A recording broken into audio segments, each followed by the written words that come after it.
Kembali lagi di Cerita Cinta Channel. Jangan lupa like, comment, and subscribe ya. Terima kasih. Pukul 6 pagi, matahari sudah bersinar, namun tidak begitu terasa hangat. Embun pagi yang masih merata membuat pagi itu masih terasa dingin, meskipun sinar matahari sudah menyelimuti area camp tersebut. Aku sudah bicara pada penyelenggara, dan Kim sudah mengurus yang lainnya. Hari ini juga kita pulang, ucap Daniel tanpa ekspresi. Dia diam tak berkutik. Tidak ada lagi kata-kata bantahan yang biasanya ia lontarkan pada suaminya itu. Setelah sekretaris Kim muncul dan duduk di balik kemudi, dua orang itu pun terdiam sepanjang perjalanan. Setengah hari mengemudi, Kim merasakan tangannya mulai kesemutan. Hal itu disadari oleh Daniel karena dilihatnya dari belakang. Sekretarisnya itu berkali-kali meluruskan tangannya. Cari rest area sekitar sini, Kim. Pria yang masih fokus pada kemudinya itu lalu mengangguk. Setelah dilihatnya ada sebuah swalayan kecil pinggir jalan, ia pun menghentikan laju mobilnya. Kita berhenti di sini, Tuan. Daniel memejamkan mata sembari mengangguk. Saat akan membuka pintu, ia sekilas melirik ke arah Dea yang semula duduk di sebelahnya. Dilihatnya Dea yang sudah tertidur. Tidak peduli dimanapun, mengapa anak ini gampang sekali tidur? Dasar ngebok, gumam Daniel sembari membetulkan kepala Dea agar bersandar dengan benar. Ingin mencari udara segar dan meluruskan ototnya yang terasa kaku, pria itu pun memilih untuk segera turun. Jangan pergi.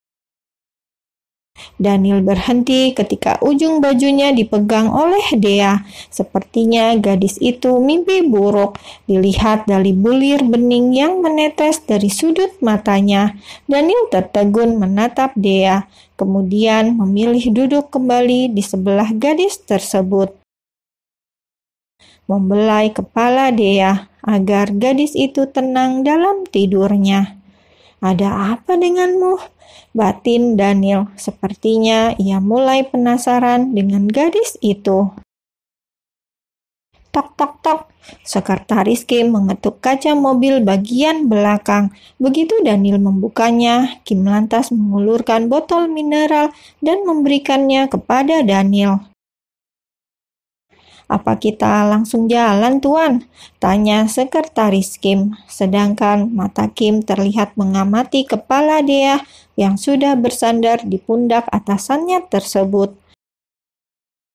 Setelah membuka botol dan meminumnya, Daniel kemudian mengangguk pelan, mengisyaratkan pada Kim untuk melanjutkan lagi perjalanan mereka yang sempat terhenti.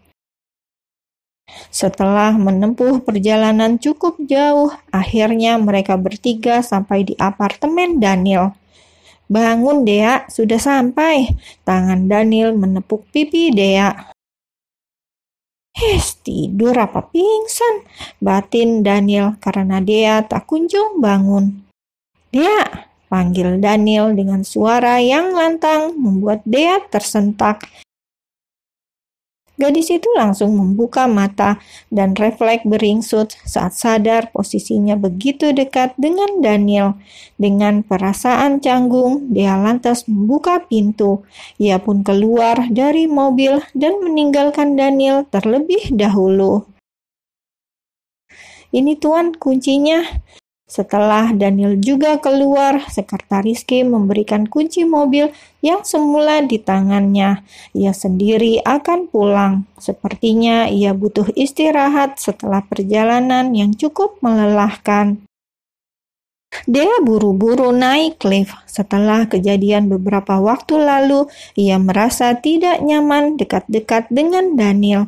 Gadis itu memilih menjaga jarak dengan Daniel, apalagi di dalam kepalanya masih terbayang-bayang kejadian di dalam tenda.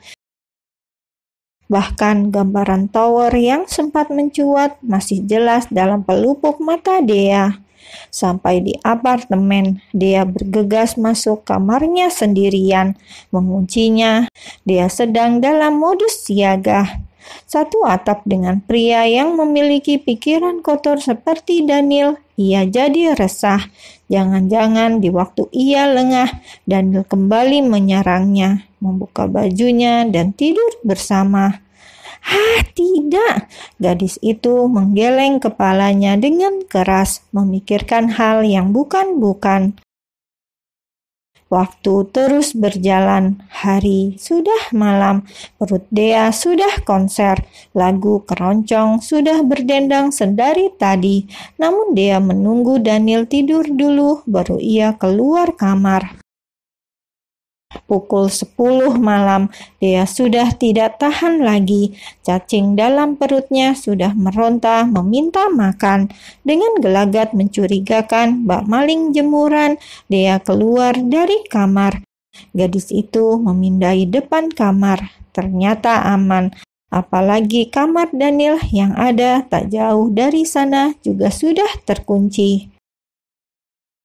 Syukurlah pria mesum itu sudah tidur. Dia memegangi dadanya, kemudian melangkah menuju dapur.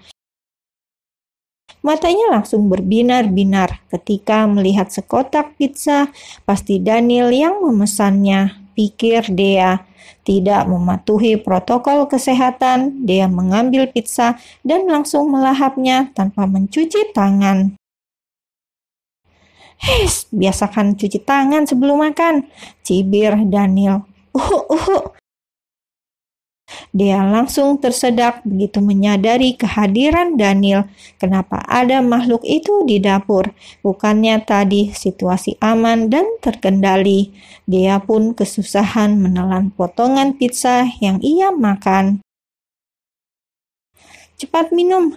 Daniel mengulurkan segelas air putih dan Dea langsung menegak sampai habis. Yang tidak Dea tahu, sedari tadi suaminya berbaring di sofa sambil menonton TV. Anggun sedikit kalau makan dan minum. Kamu ini perempuan. Dea langsung memasang muka masam dan sebal. Mau kemana? Tanya Daniel saat melihat Dea malah meninggalkan meja makan. Padahal ia melihat Dea baru menghabiskan 2 potong. Gadis itu kan biasanya mampu menghabiskan 1 kotak sendiri. Aneh sekali, pikir Daniel. Sudah kenyang, jawab Dea ketus. Kruk, kruk, kruk. Aduh, sial, batin Dea ketika perutnya mulai berulah. Suaranya terdengar keras, membuat Daniel yang mendengar langsung tersenyum. Lanjutkan tuh makannya, biasanya juga makan banyak, ucap Daniel dengan senyum yang meledek. Mau ke kamar, tapi perut masih lapar. Dengan terpaksa, dia pun memasang muka tembok, tidak peduli dengan gengsi karena perut butuh diisi. Sedangkan Daniel, pria itu berdiri di depan mesin kopi. Ia sedang menunggu kopinya siap sembari melirik ke arah Dea yang sedang lahap menyantap pizza. Ketika kopinya sudah siap, Daniel malah tidak melihat Dea lagi. Pria itu berbalik dan mencari keberadaan Dea. Cepat sekali dia makan, gumam Daniel sambil menyeruput kopi. Aduh, karena tidak fokus, ia malah menyeruput kopi yang masih mengebul. Alhasil lidahnya seperti terbakar. Kenapa jadi nggak konsen gini? Daniel menaruh cangkir kopinya di atas meja, tidak jadi meminumnya. Ia memilih masuk ke kamar dan tidur. Hari yang cerah. Matahari bersinar dengan lantang, cahayanya masuk menerobos jendela kamar Dea. Gadis itu mengerjap ketika sinar yang hangat menyentuh kulitnya. Jam berapa ini? Dea menggosok sebelah mata, tidak lupa menyapu ujung bibirnya. Sepertinya ia tidur sampai ileran. Ih, nggak banget memang si Dea. Pantas Daniel memberinya label di bawah standar SNI. Di luar kamar, Daniel sudah bersiap untuk ke kantor. Sebelum berangkat, ia meninggalkan catatan kecil yang ia taruh di atas meja. Daniel sengaja tidak membangunkan Dea, lagian dia juga tidak ke kampus karena masih libur. Karena ada pertemuan penting, Daniel pun bergegas ke kantor. Astro Group. Pemasangan banner sudah hampir selesai. Semua persiapan sudah 90%. Tinggal menunggu hari H saja. Puas dengan hasil kerja para karyawan, Daniel akhirnya meninggalkan ruang meeting. Biar sisanya sekretaris Kim yang urus. Ruang kerja CEO Astro Group. Sejak tadi, Daniel melirik ponselnya. Sepi seperti kuburan. Meski banyak email masuk, tapi bukan itu yang ia harapkan. Sesaat kemudian, Daniel tersenyum saat benda pipih di atas meja menyala.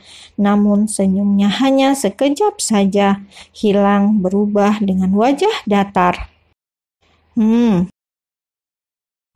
Kok Dara mengerutkan dahi. Biasanya setiap ia telepon, Daniel akan menyambut dengan gembira dan antusias. Kejutan, minggu depan aku bakal ada show di Bali, sambung Dara dengan nada yang penuh semangat. Seketika itu, Daniel langsung membetulkan posisi duduknya.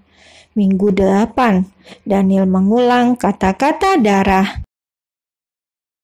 Iya sayang, minggu depan aku pulang, tapi nggak lama, paling 3 hari di sana. Kamu susul ke Bali ya, pinta Dara dengan manja. Daniel menghela nafas panjang. Dea atau Dara?